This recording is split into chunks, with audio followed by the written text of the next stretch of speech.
राम राम जी। स्वागत है आप सभी का हमारे YouTube चैनल में।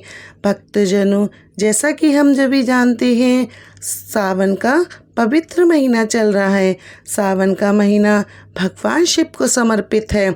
सावन के महीने में हर सोमवार को शिव जी का व्रत या उपवास किया जाता है। सावन के पूरे महीने में यह व्रत रखा जाता है।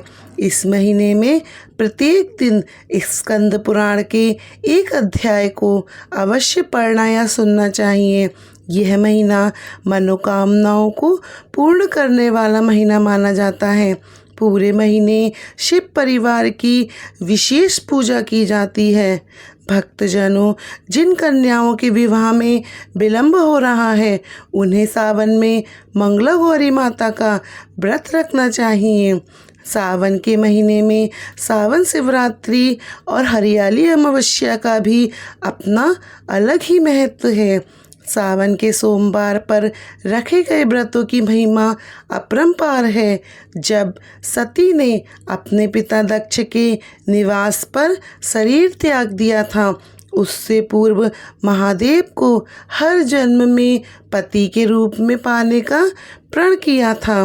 पार्वती ने सावन के महीने में ही निराहार रहकर कठोर तप किया था और भगवान शिव को पति के रूप में पाया था।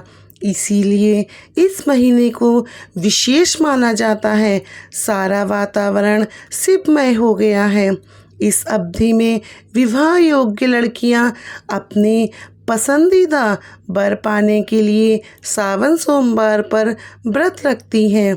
इसमें भगवान शंकर के अलावा शिव परिवार अर्थात माता पार्वती, कार्तिक, नंदी और गणेश जी की भी पूजा करने का विधान है। सोमवार को उपवास रखना श्रेष्ठ माना जाता है, परंतु जो नहीं रख सकते वे सूर्यास्त के बाद एक समय भोजन ग्रहण कर सकते हैं। भक्तजनों, सावन के सोमवार में शिव जी की पूजा का विशेष महत्व माना गया है। लेकिन श्रावण मास में भगवान शिव के कैलाश में आगमन के कारण श्रावण मास भगवान शिव को प्रिय होने की कई समस्त आराधनाओं से शीघ्र फलदायी होता है। पद्म पुराण के पाताल खंड के अष्टम अध्याय में ज्योतिर्लिंग के बारे में कहा गया है। जो मनुष्य इन ज्योतिर्लिंगों के दर्शन करता है, उनकी समस्त कामनाओं की इच्छा पूर्ति होती है और स्वर्ग मोक्ष का वैभव उन्हीं की कृपा से प्राप्त होता है। शिव के त्रिशूल की एक नोक पर काशी विश्वनाथ की नगरी का भार है। पुराणों में ऐसा वर्णित है कि प्रलय आने पर भी काशी को किसी प्रकार की क्षति नहीं होगी। भारत में शिव संबंधित अनेक पर्व तथा उत्सव मनाए जाते हैं। उनमें श्रावण मास भी अपना विशेष महत्व रखता है। संपूर्ण महीने में 4 या कभी 5 सोमवार, एक प्रदोष तथा एक शिवरात्रि, ये योग एक साथ सावन के पवित्र महीने में मिलते हैं। इसीलिए सावन का महीना और अधिक फलदायी हो जाता है। इस महीने में प्रत्येक सोमवार को शिवलिंग पर शिव मूर्त चढ़ाई जाती है। भक्तजनों, यदि 5वां सोमवार आए तो एक मुट्ठी सत्तू चढ़ाया जाता है। सोमवार भगवान शिव का प्रिय दिन है, अतः सोमवार को शिव आराधना करने से अन्य फलों की प्राप्ति होती है। श्रावण में पार्थिव शिव पूजा का विशेष महत्व है, अतः प्रतिदिन अथवा प्रति सोमवार तथा प्रदोष को शिव पूजा या पार्थिव शिव पूजा अवश्य करनी चाहिए। सोमवार के व्रत के दिन प्रातःकाल ही स्नान ध्यान के उपरांत मंदिर, देवालय या शिवालय पर श्री गणेश जी की पूजा के साथ साथ शिव, पार्वती और नंदी की भी पूजा की जाती है। इस दिन प्रसाद के रूप में जल, दूध, दही, शहद, घी, चीनी, जनेऊ, चंदन, रोली, बेलपत्र, भांग, धतूरा, धूप, दीप आदि दक्षिणा के साथ नंदी जी के लिए चारा या आटे की पिन्नी बनाकर भगवान पशुपतिनाथ का पूजन किया जाता है। रात्रि काल में घी और कपूर सहित गूगल की धूप की आरती करके शिव महिमा का गुणगान करना चाहिए। भक्तजनों, अब हम आपको बताते हैं सावन के सोमवार में कौन कौन से उपाय करने चाहिए। भक्तों, भगवान भोलेनाथ को हरा रंग अति प्रिय है और जो महिलाएं सावन में हरे रंग की चूड़ियां पहनती हैं, हरे वस्त्र धारण करती हैं, उन्हें अखंड सौभाग्य की प्राप्ति होती है। भक्तों, इसीलिए कहा जाता है जितनी भी माताएं बहनें हैं उन्हें पूरे सावन के महीने में हरे रंग की चूड़ियां जरूर पहननी चाहिए, हरे वस्त्र जरूर धारण करने चाहिए। सावन के महीने में जो माताएं बहनें भगवान भोलेनाथ की पूजा करती हैं, शिव पूजा करती हैं, ऐसी माताएं बहनों को हरे वस्त्र जरूर धारण करने चाहिए और भूलकर भी सावन के महीने में नीले और काले वस्त्र किसी भी महिला को बिल्कुल भी नहीं पहनने चाहिए। ऐसा माना जाता है कि इस रंग के कपड़े पहनने से महिला के पति पर कष्ट आते हैं और उनके पति की आयु कम होती है। तो भक्तों, इस वृक्ष पर किसी भी सावन के सोमवार या किसी भी दिन सावन के महीने में चल रहे किसी भी दिन किसी भी समय में जरूर हरी चूड़ी बांधें। चूड़ी दुर्भाग्य को आपको सौभाग्य में बदल देगी और आपके ऊपर आने वाली परेशानी, गरीबी, कष्ट और कर्ज को दूर कर देगी। जीवन में जो परेशानियां और सारी समस्याएं आ रही हैं वे सभी समाप्त हो जाएंगी। भक्तों, केवल एक ही सोमवार के दिन अगर आप यह उपाय करते हैं, हरी चूड़ी इस वृक्ष पे बांधते हैं, तो आपके जन्म जन्मांतर तक की गरीबी मिट जाएगी और शीघ्र ही आप एक सोमवार के दिन यह उपाय करने से आपकी समस्त मनोकामनाएं पूर्ण होंगी। भक्तों, वह वृक्ष कौन सा है अब हम आपको बताते हैं। वह प्रथम वृक्ष शमी का वृक्ष है। शमी के वृक्ष के बारे में आप ध्यान से सुनिएगा। शमी का वृक्ष माता पार्वती एवं भगवान शिव जी को समर्पित है। कहा जाता है कि शमी के वृक्ष पर उमा और महेश्वर का वास रहता है। सावन के पूरे महीने में शमी के वृक्ष पर माता पार्वती और भोलेनाथ जी की पूजा की जाती है। सावन के महीने में गोधूली बेला पर प्रदोष काल के समय अर्थात जब दिन और रात दोनों का मिलन हो रहा हो, अर्थात संध्या काल के समय, तो इस वृक्ष को सायंकाल के समय गोधूली बेला में या फिर प्रदोष वृक्ष में इस वृक्ष को छूने से सब पाप दोष एवं परेशानियां केवल सावन के महीने में छूने से समाप्त हो जाती हैं। दोस्तों, सावन के महीने में अगर शमी के वृक्ष की जड़ पर कच्चा दूध डाला जाए तो भगवान शिव शीघ्र ही प्रसन्न होते हैं एवं माता पार्वती का ढेर सारा आशीर्वाद प्राप्त होता है। शमी का वृक्ष महत्व कुछ इस प्रकार से है। भगवान राम रावण पर आक्रमण करने से पहले भगवान राम ने शमी के वृक्ष की पूजा की थी और पांडवों ने भी अपने दिव्य हथियार भी शमी के वृक्ष के नीचे दबाए थे। शमी का वृक्ष जिस घर में लगा होता है उस घर का कल्याण ही कल्याण होता है और उस घर में सभी प्रकार के भौतिक सुख का वास माना जाता है।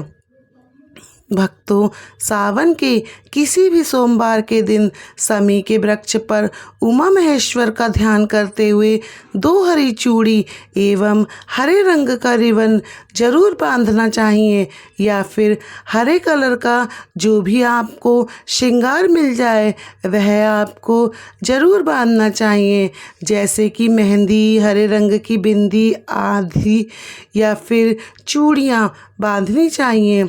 कैसी भी आपकी मनोकामना हो वह एक बार में ही पूरी हो जाएगी, क्योंकि इस खास समय पर सावन के महीने में भगवान शिव खास तौर पर समी के वृक्ष पर आते हैं और धरती पर समी के वृक्ष में स्थायी रूप में वास करते हैं। समी का वृक्ष छूने मात्र से आपकी सभी मनोकामनाएं पूर्ण होती हैं।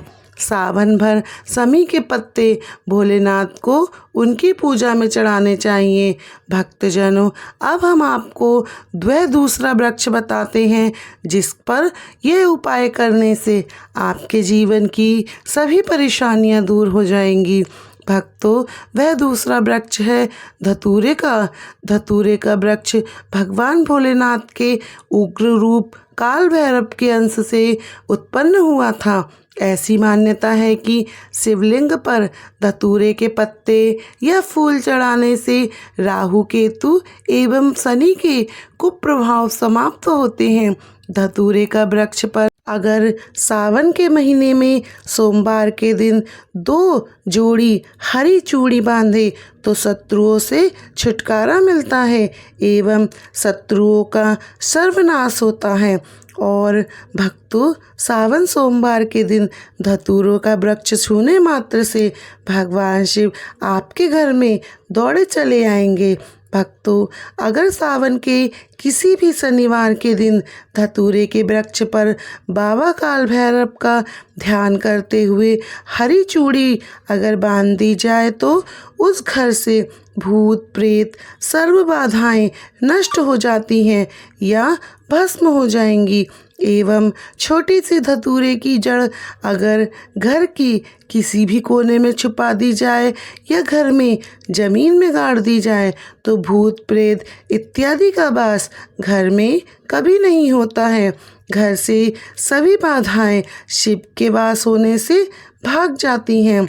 भक्तों, जो तीसरा वृक्ष है वह है बेल का वृक्ष। अगर भगवान शिव को बेलपत्र न चढ़ाया जाए तो सावन का व्रत अधूरा माना जाता है और बेलपत्र चढ़ाए ही शिवलिंग पर जल भी व्यर्थ होता है।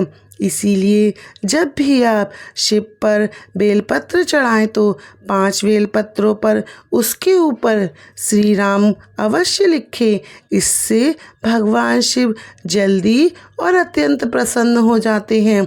भक्तों, सावन में बेलपत्र छूने से कई तीर्थों का लाभ मिलता है। सावन में इस वृक्ष को क्यों छूना जरूरी है, आइए अब हम आपको ये बताते हैं।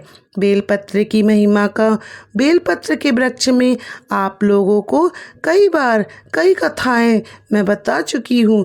और जो यह बेलपत्र का वृक्ष है यह माता पार्वती के स्वरूप को कहा गया है। यह तो वृक्ष माता पार्वती के पसीने से उस पर उत्पन्न हुआ है। स्कंद पुराण में बहुत ही स्पष्ट तरीके से बताया गया है। इसके पत्ते में शिव और डाली में माता पार्वती, जड़ में ब्रह्मा, तन में विष्णु जी स्वयं रहते हैं।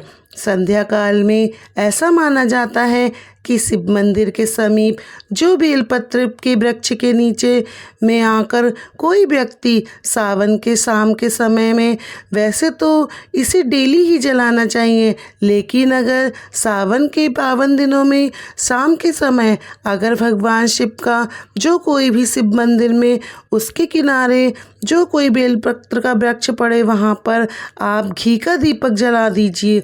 इससे बहुत उत्तम कहा गया है। वैसे अगर आप घी का दीपक जलाते हैं तो आपको धन धान्य एवं परम शिव भक्ति प्राप्त होगी। भक्तों, इस वृक्ष को छूने से पाप तत्काल समाप्त हो जाते हैं। कैसे भी आपने जीवन में पाप किए हों वे सभी कष्ट नष्ट हो जाते हैं। भक्तजनों, बेलपत्र का बहुत ही उत्तम महत्व माना गया है। माता लक्ष्मी को भी बेलपत्र के वृक्ष का अवतार लेना पड़ा था। एक कथा के अनुसार इसके बारे में एक कथा भी बता दूं कि माता लक्ष्मी को बेल के रूप में बेल वृक्ष में अवतरित होना पड़ा था। आपको सावन के पवित्र दिनों में बेल वृक्ष के नीचे ही घी का दीपक जरूर जलाना चाहिए। भक्तों, आप सावन के पवित्र महीने की किसी भी पवित्र दिन संध्या के समय बेलपत्र के पेड़ पर 2 हरी चूड़ियों का जोड़ा बांध देंगे तो आपकी समस्त मनोकामनाएं पूर्ण हो जाएंगी। भगवान शिव की कृपा और उनका आशीर्वाद हमेशा आप पर बना रहेगा। आपका घर धन धान्य से भरा रहेगा। आपकी भगवान शिव हर मनोकामनाओं को पूर्ण करेंगे। भक्तजनों, यह था सावन के सोमवार में किया जाने वाला एक छोटा सा उपाय। यह उपाय करने से आपकी समस्त मनोकामनाएं पूर्ण होंगी। आपके जीवन में हर तरफ से सिर्फ खुशियां ही खुशियां आएंगी। भक्तों, यदि यह जानकारी अच्छी लगी हो तो हमारे चैनल को सब्सक्राइब करें, वीडियो को लाइक और शेयर करें। भक्तजनों, आप यह वीडियो अपने परिवारजनों में शेयर कर सकते हैं जिससे कि वह भी इसका पूर्ण फल प्राप्त करें और भगवान की शिव की कृपा का पात्र बने। भक्तजनों, जानकारी अच्छी लगी हो तो कमेंट बॉक्स में जय श्री राम ज़रूर लिखें, क्योंकि राम का नाम तो सभी बंधनों को काटता है। इसीलिए हमें अपने मुंह से राम का नाम हमेशा लेता रहना चाहिए। भक्तजनों, आप सभी को हमारी राम राम जी।